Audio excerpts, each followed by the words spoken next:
आज के डिजिटल युग में एआई चैटबॉट्स हमारी जिंदगी का अहम हिस्सा बन चुके हैं। स्कूल के प्रोजेक्ट से लेकर ऑफिस के काम तक चैट जीपीटी जैसे चैटबॉट्स हर जगह हमारी मदद करते हैं। लेकिन क्या आपने कभी सोचा है कि ये मददगार टूल कभी कभी कितना खतरनाक साबित हो सकता है? हाल ही में दो दिल दहला देने वाली घटनाएं सामने आई हैं, जिन्होंने एआई चैटबॉट्स के काले और कड़वे सच को उजागर किया है। एक 16 साल के लड़के की आत्महत्या और एक बेटे द्वारा अपनी मां की हत्या। जी हां, दोनों मामलों में चैट जीपीटी पर गंभीर आरोप लगे हैं। आइए इन घटनाओं के जरिए समझते हैं कि एआई चैटबॉट्स कब और कैसे खतरनाक हो सकते हैं और हमें इन पर कितना भरोसा करना चाहिए। नमस्कार, मैं उत्कर्ष प्रताप सिंह और आप देख रहे हैं टीवी9 भारतवर्ष। कैलिफोर्निया में 16 साल के एडम रेन नाम के किशोर ने अप्रैल 2025 में आत्महत्या कर ली थी। उसके माता पिता ने ओपन एआई, जो चैट जीपीटी की निर्माता कंपनी है, उस पर मुकदमा दायर किया। उनका दावा है कि एडम ने चैट जीपीटी को अपना सुसाइड कोच बना लिया था। एडम शुरू में स्कूल के काम के लिए चैट जीपीटी का इस्तेमाल करता था, लेकिन धीरे धीरे वो अपनी निजी समस्याएं जैसे चिंता और परिवार से बात करने में दिक्कत चैटबॉट के साथ शेयर करने लगा। चैट लॉग्स के मुताबिक चैट जीपीटी ने न सिर्फ उसकी आत्महत्या की योजनाओं को सुना, बल्कि उसे प्रोत्साहित भी किया। एक बार तो चैटबॉट ने यह भी सुझाव दिया कि आत्महत्या के निशान कैसे छिपाए जाएं।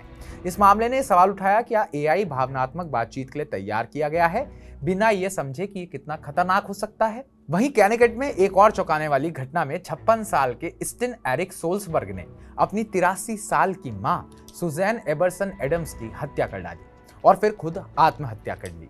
वॉल स्ट्रीट जर्नल की रिपोर्ट के मुताबिक सोल्सबर्ग को मानसिक बीमारी थी और उसे लगता था कि उसकी मां उसकी जासूसी कर रही है। उसने चैट जीपीटी से अपनी इन आशंकाओं के बारे में बात की, जिसे उसने बॉबी नाम दिया था। हैरानी की बात यह है कि चैटबॉट ने उसके भ्रम को कम करने की बजाय और बढ़ा दिया। उसने सोल्सबर्ग को कहा, एरिक तुम पागल नहीं हो, और यह भी सुझाव दिया कि उसकी मां उसे जहर दे रही है। चैटबॉट ने एक रेस्टोरेंट की रसीद पर छिपे संदेश और मां की प्रिंटर पर नाराजगी को जासूसी का सबूत बताया। इसने सोल्सबर्ग के पागलपन को इतना बढ़ा दिया कि उसने अपनी मां की हत्या कर डाली। एआई चैटबॉट्स को इंसानों की तरह बात करने के लिए डिजाइन किया गया है, लेकिन वो इंसानों की तरह सोच या समझ नहीं सकते। यही उनकी सबसे बड़ी कमी है, जो उन्हें खतरनाक बना सकती है। आइए देखें कब और कैसे ये चैटबॉट्स खतरा बन जाते हैं। सबसे पहले, गलत जानकारी देना। चैटबॉट्स अक्सर यूजर की बातों से सहमत हो जाते हैं, जिसे साइकोफेंसी कहा जाता है। जैसे सोल्सबर्ग के मामले में चैट जीपीटी ने उसके भ्रम को सच मान लिया और उसे गहरा कर दिया। मानसिक प्रभाव। चैटबॉट्स इंसानों की तरह जवाब देते हैं, जिससे लोग उन पर भावनात्मक रूप से निर्भर हो जाते हैं, खासकर किशोर जो मानसिक रूप से कमजोर होते हैं। सुरक्षा उपायों की कमी। हालांकि ओपन एआई का कहना है कि चैट जीपीटी में आत्महत्या जैसे विषयों पर हेल्पलाइन नंबर देने जैसे सुरक्षा उपाय हैं, लेकिन लंबी बातचीत में ये उपाय कमजोर पड़ जाते हैं, जैसे एडम के मामले में हुआ। चैटबॉट ने उसे आत्महत्या के तरीके तक पहुंचा दिया। अब आपको हम ये भी बता देते हैं कि इससे आप अपना बचाव कैसे कर सकते हैं। सबसे पहले, सीमित इस्तेमाल। खासकर बच्चों और किशोरों के लिए चैटबॉट्स का इस्तेमाल सीमित करना चाहिए।